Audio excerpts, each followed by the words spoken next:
Michael. La suite sera sans transition. C'est le temps de la revue de presse. Bonjour, Justin Pierre Issonou. Bonjour Douala, bonjour Patricia, bonjour Aimé. Aimé et Patricia, vous êtes tous les deux bien aimés à Yaoundé. Yaoundé où je vous accueille le cœur enflammé de joie comme d'habitude. Vous et nos millions de téléspectateurs, ceux du Cameroun et du monde entier, qui sont tous chargés fort d'informations. Bienvenue donc à cet exercice.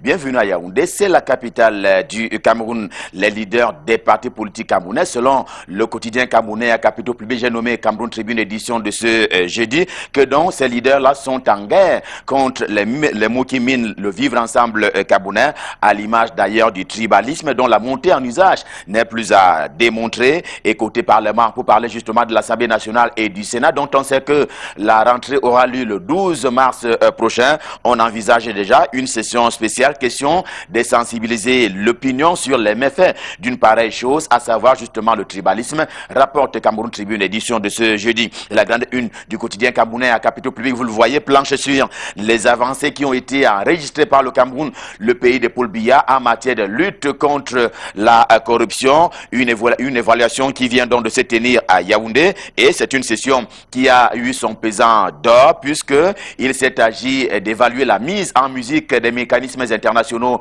par le Cameroun. Le pays de Paul Biya, indique le journal, a là-dessus enregistré de bons points en matière donc d'implémentation des mécanismes internationaux, justement par la partie camerounaise. Renseigne Cameroun Tribune, édition de ce jeudi. Du bon point donc, du bon point aussi pour Muhammadu Buhari, le président sortant du Nigeria, qui a été réélu. Sauf que ce matin, vous allez le voir, à peine avoir été élu, il est déjà contesté par l'opposition, alors même que les premières tendances ont été rendues publiques, estime le quotidien Émergence, le journal de Magnus Biaga, qui parle justement de cette élection du côté du Nigeria. Et c'est une dernière élection présidentielle qui a eu lieu, on s'en souvient, le week-end dernier, et les premières tendances ont été rendues disponibles. Et sitôt après, eh bien, l'opposition du Nigeria a déjà contesté la réélection du président sortant, Muhammadu Buhari. Mais la grande une du quotidien Émergence, vous le voyez ce matin, renseigne sur ce que le Cameroun, eh bien, le pays de Paul Biya, serait un peu la plaque tournante en matière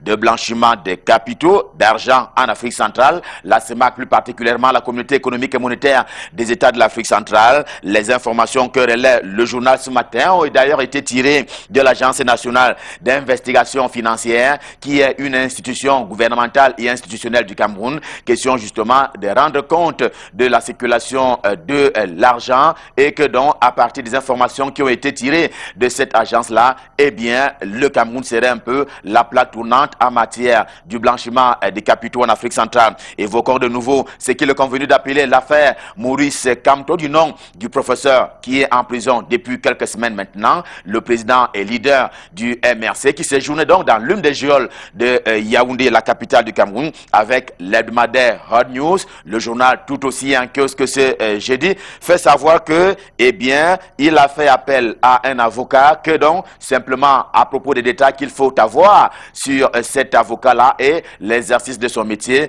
que donc, l'avocat qui a été choisi par Maurice Kamto n'a pas souvent plaidé pour les causes justes. Au contraire, il a généralement perdu parce qu'il plaidait pour les causes généralement elles aussi perdues. Par exemple, que, dit le journal, le plus chanceux de cet avocat, s'en est sorti avec 10 ans d'emprisonnement ferme.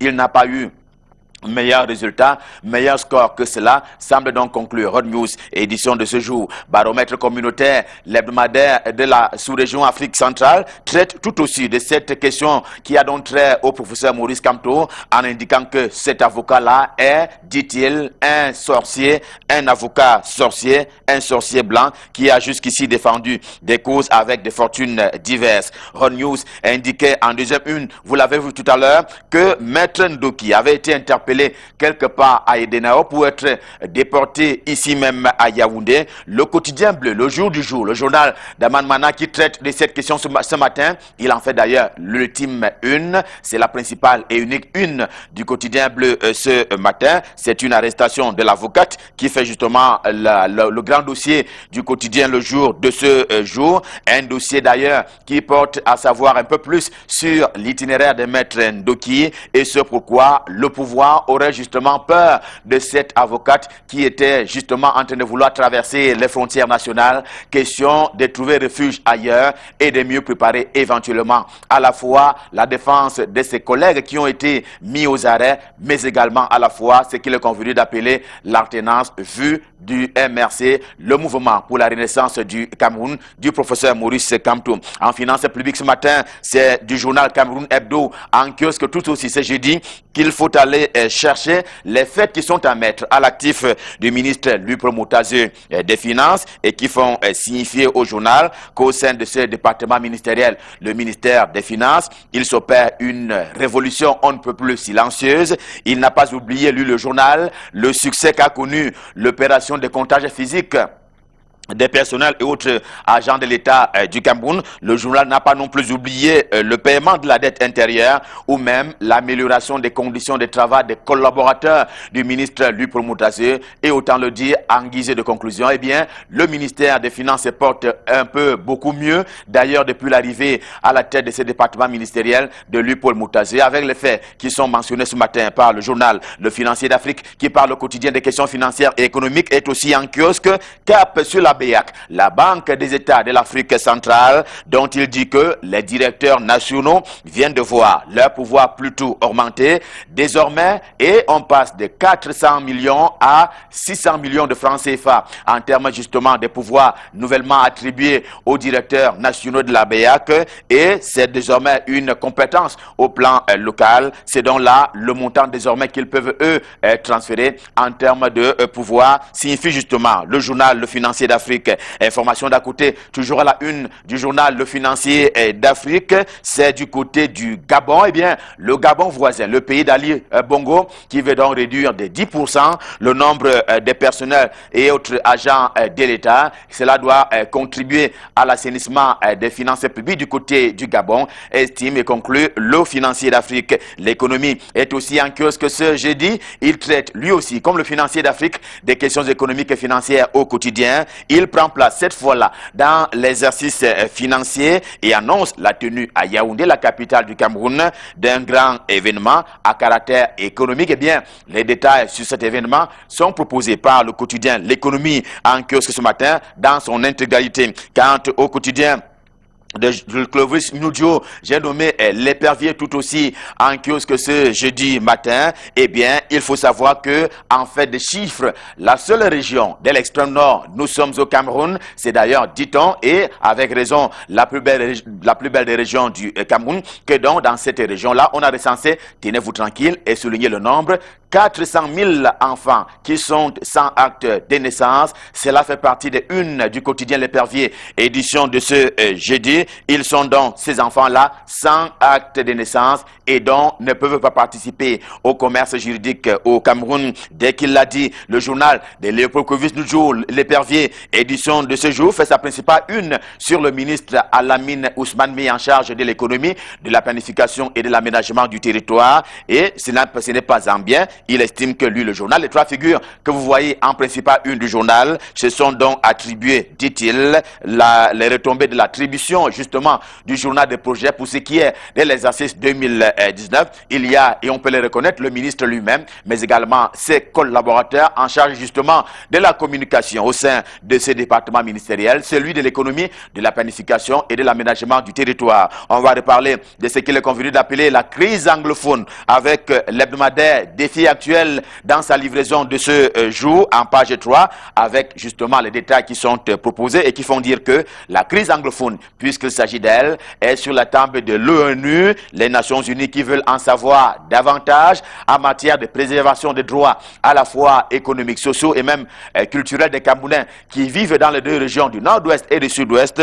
Et effectivement, justement, le jeune ministre camerounais, le jeune Béla Mbela des relations extérieures, est du côté de New York, question de défendre la position du Cameroun en matière de protection, justement, on l'indiquait tout à l'heure, des droits économiques, sociaux et culturels. Et avant cela, il était question pour le quotidien camerounais d'expression anglaise, The Guardian Post, tout aussi disponible ce matin, de déblayer un peu le mystère Biya du nom du président de la République du Cameroun, qui selon le journal a une manière d'être et de faire tout à fait imprévisible et qui laisse tout le monde, on ne peut plus pantois. Frère, aujourd'hui, eh bien, vous pouvez vous retrouver en prison demain sans que cela ne trouble la tranquillité et justement la sérénité de l'homme lion. Et il en est ainsi des cas qui sont soulevés par le journal ce matin, et on peut justement voir qu'il y a à la une du journal le cas justement de l'ancien directeur général de la CRTV, Gervais Mendozé,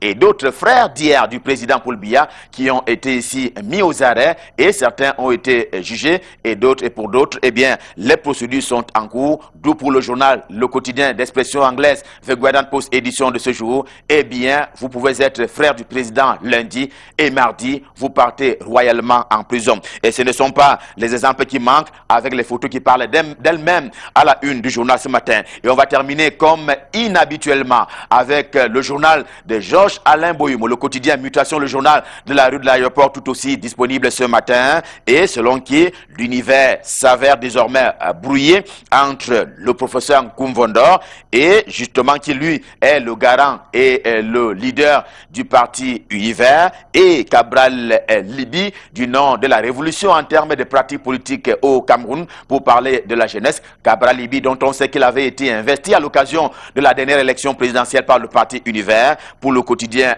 Mutation, la brouille est pratiquement là, car on ne sait pas encore quelle est la formation politique qui devrait investir Cabral Libi, qui est non seulement une personne physique, mais désormais une idée pour la communauté camerounaise, celle d'ici et même d'ailleurs, et qui pourrait donc, cette idée-là, est nommé donc Cabral, qui pourrait donc engranger des sièges pour ce qui est des élections législatives et municipales à venir au Cameroun, que donc Cabral Libi est désormais une idée dont il faut éventuellement s'approprier. Question justement de remporter la victoire lors des élections législatives et municipales à venir. La brouille est là, semble donc conclure le quotidien Mutation. Et avec cette information qui fait la une principale du quotidien Mutation, stop fin pour la revue de presse Made in Yaoundé, édition de ce jeudi. Le cœur enflammé de joie, nous vous avons servi. Ce sera encore le cas demain quand il sera 7 h à l'occasion du dernier rendez-vous de la semaine. Pour le moment, je mets le cap sur Douala, la capitale économique du Cameroun. C'est à 1000 lieues de Yaoundé, mais avec la magie des ondes, je retrouve Michael Tiptio pour la suite et la fin de la revue de presse. Bonjour Michael, c'est à vous à Douala. Bonjour Ghislain Pierre, et la suite est avec Le Quotidien. Le Messager qui a sa grande une ce matin reparle de l'arrestation de Michel Ndoki, militante du mouvement pour la renaissance du Cameroun, et parle de ces organisations internationales qui font le procès du régime de Yaoundé. Hommes politiques, leaders d'opinion et associations de la société civile condamnent ce qu'ils appellent une violation des libertés individuelles dans notre pays après l'arrestation de cette femme. Dans un communiqué rendu public hier par exemple, l'Observatoire plutôt international des avocats en danger a dénoncé cette arrestation de Maître Michel Ndoki ainsi que celle des autres avocats placés en détention suite à la manifestation du 26 janvier dernier à Yaoundé. Le journal parle également de ces hommes politiques nombreux qui réagissent dans les colonnes du Messager de ce jour au sujet de cette arrestation. Et le pied de une du quotidien Le Messager toujours de ce jeudi revient sur la mise en liberté ou alors sur l'affaire Maurice Kamto et compagnie vers une liberté provisoire effectivement pour le président du mouvement pour la renaissance du Cameroun et bien d'autres qui ont été arrêtés en sa compagnie le 26 et 28 janvier dernier. Le procès de ce jour pourrait apporter une preuve de l'incompétence du tribunal militaire à juger de cette affaire suite au passage devant le commissaire du gouvernement avant-hier à Yaoundé où le conseil a recusé la compétence du tribunal militaire. L'affaire a été reportée sine die en attendant que les avocats apportent la preuve de l'incompétence de cette juridiction. Aujourd'hui est donc sollicité devant le juge civil la mise en liberté de Maurice Kamto et bien d'autres personnes. Ils comparaîtront donc ce jeudi en habeas corpus au tribunal de grande instance du centre administratif de Yaoundé, nous apprend le quotidien Le Messager de ce jeudi. La Nouvelle Expression à sa grande une ce jour reparle de cette affaire MRC, donne la parole au vice-président de cette formation politique qui s'appelle Mamadou Mota, le vice-président de Maurice Kamto qui est monté au créneau avec le quotidien La Nouvelle Expression. Mamadou Mota qui s'est prononcé sur les circonstances de l'enlèvement ou alors de l'arrestation de Michel Ndoki, la détention de son président et ses camarades de partis politiques, les perspectives des prochaines législatives et municipales, la dynamique unitaire de l'opposition, les vraies tendances de la présidentielle dans le septentrion du Cameroun, la suite du combat qu'il dit décisif. C'est dans un entretien de 2 pages accordé à Edmond Kambia de la Nouvelle Expression à lire dans la publication de ce jour. Et le pied de une du journal revient sur l'affaire Cofines et on apprend avec le quotidien La Nouvelle Expression ce jour que le président de la République avait ordonné le paiement des dépôts. C'est ce qui ressort de l'ordonnance d'une ordonnance du 27 avril 1990 signée par le chef de l'État et portant sur la gestion et de la liquidation des banques.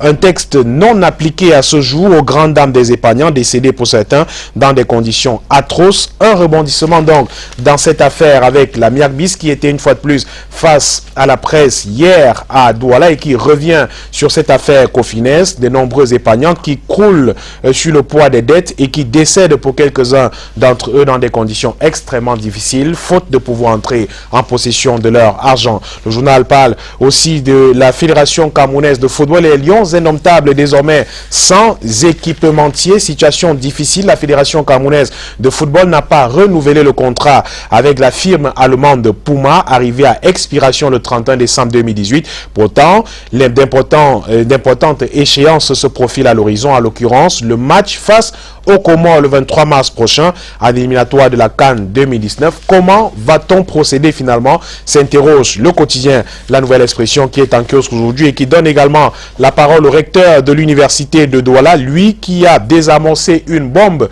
au sein de ce campus. Il a précisément organisé au sein de l'université de Douala hier un échange avec les leaders de toutes les associations étudiantines afin de les dissuader d'une grève aux conséquences imprévisibles. Ces étudiants de l'université de Douala qui comptaient entrer en grève dans les prochains jours sur le campus de l'université de Douala précisément. Et Europe Plus également que aujourd'hui, le billet hebdomadaire revient sur une affaire de contrat obscur d'armement au Cameroun, notre pays, dans un scandale de près d'1 milliard en Espagne, un scandale justement lié aux achats d'armes destiné au Cameroun. L'enquête de pot de vin menée par la justice madrilène cible un Français résident à Yaoundé et touche plusieurs dirigeants et hauts gradés de l'armée camerounaise. En ligne de mire, Edgar Alembongo, en tête bien sûr, l'ancien ministre de la Défense, écrit Michel Michaud Moussala du billet hebdomadaire Europe Plus en kiosque ce jour. Le journal revient sur l'affaire Konak contre Congelcam et parle d'un amas